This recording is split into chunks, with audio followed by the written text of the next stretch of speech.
Era un niño entre 11 y 12 años de edad.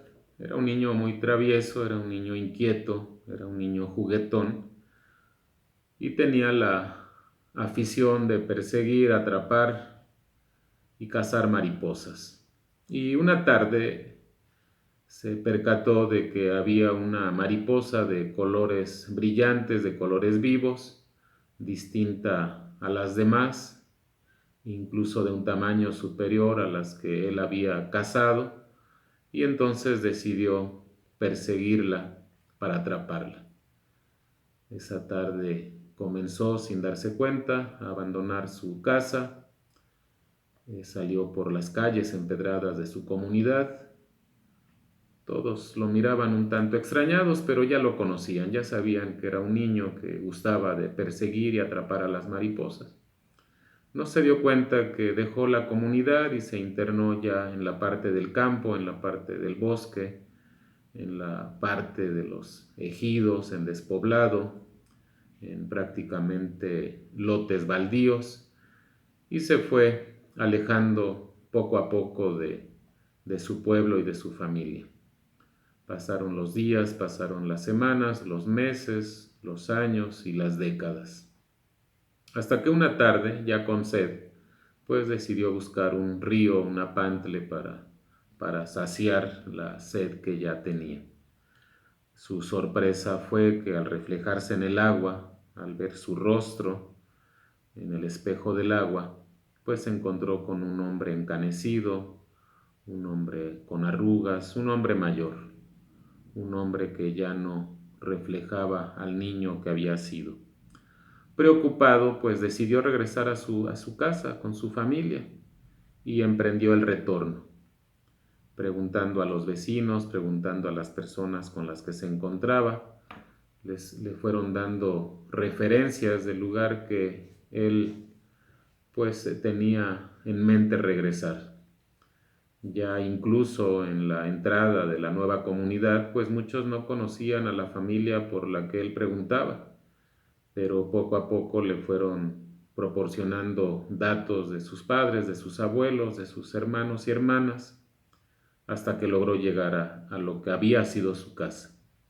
Se enteró que sus padres habían muerto, que sus abuelos maternos y paternos ya habían fallecido, que incluso algunas hermanas y hermanos mayores ya habían partido a otra vida, y pues eso le generó un gran descontento y una preocupación y una profunda tristeza por lo que había ocurrido en la persecución de una mariposa de colores vivos.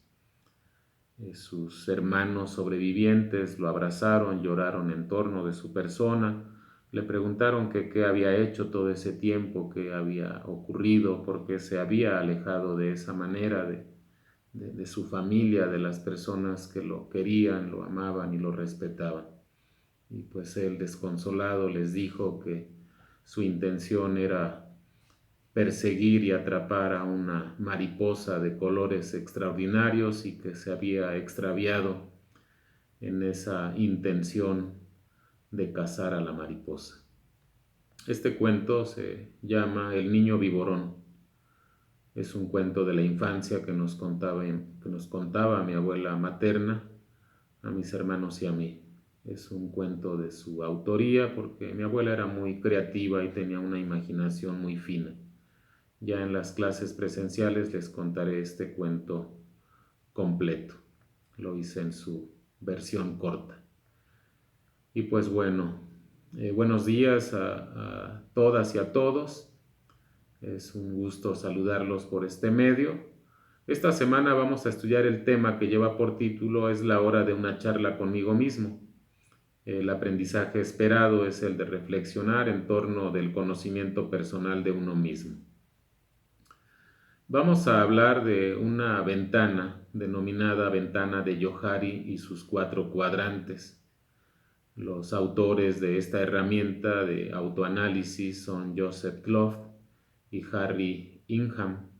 Se trata de una llamada psicología cognitiva. Este modelo de análisis ilustra el proceso de la comunicación y analiza la dinámica de las relaciones personales. La teoría se articula mediante el concepto del espacio interpersonal, que está dividido en 4 áreas o 4 cuadrantes definidas por la información que se transmite. El primer cuadrante se denomina lo que yo conozco sobre mí y los demás conocen de mí. Se le conoce también como área pública.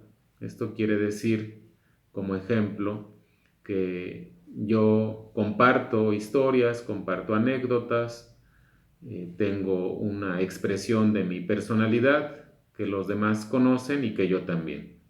El segundo cuadrante se denomina lo que los demás conocen sobre mí y yo no conozco. Se denomina también área ciega.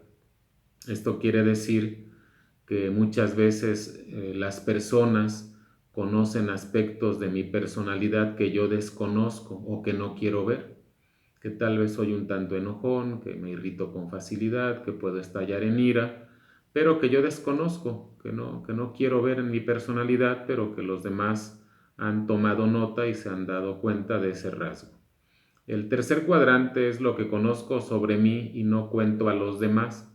Se llama también área oculta. Está en el ámbito de los llamados secretos. Lo que yo sé de mí, lo que conozco de mi historia, de mis experiencias, de mis emociones, pero que no comparto a los demás por cualquier situación. Incluso como ejemplo puede ser que me guste una niña, una señorita, una mujer y que no se lo confíe a nadie. O viceversa, que una niña, una señorita, una mujer esté enamorada de un niño, de un joven o de un hombre y que no le comparta a nadie esta información y que sea un secreto de su vida, conocida también como área oculta.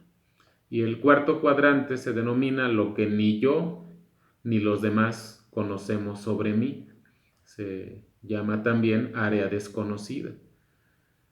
En un ejemplo simple, esto se traduce en ciertas actitudes que resultan y que surgen en eventos extraordinarios y que desconocíamos de nuestra personalidad, que nos era ajeno y desconocido, cierta reacción ante algunos eventos del exterior y que se mostró valentía, que se mostró entereza, que se habló en público, que se trató de resolver una situación de crisis con una persona que desconocíamos y él desconocía o ella desconocía esos atributos. Entonces es una sorpresa tanto para la persona como para los demás, ¿no? Y es cuando decimos comúnmente, jamás me imaginé que esta persona reaccionaría de esta manera, jamás pensé que esta persona hablaría, tomaría esta decisión, realizaría tal acto. Entonces aquí está en este llamado cuarto cuadrante de la ventana de Johari. En esta clase, denominada Es la hora de una charla conmigo mismo, vamos a llevar a cabo una reflexión muy personal.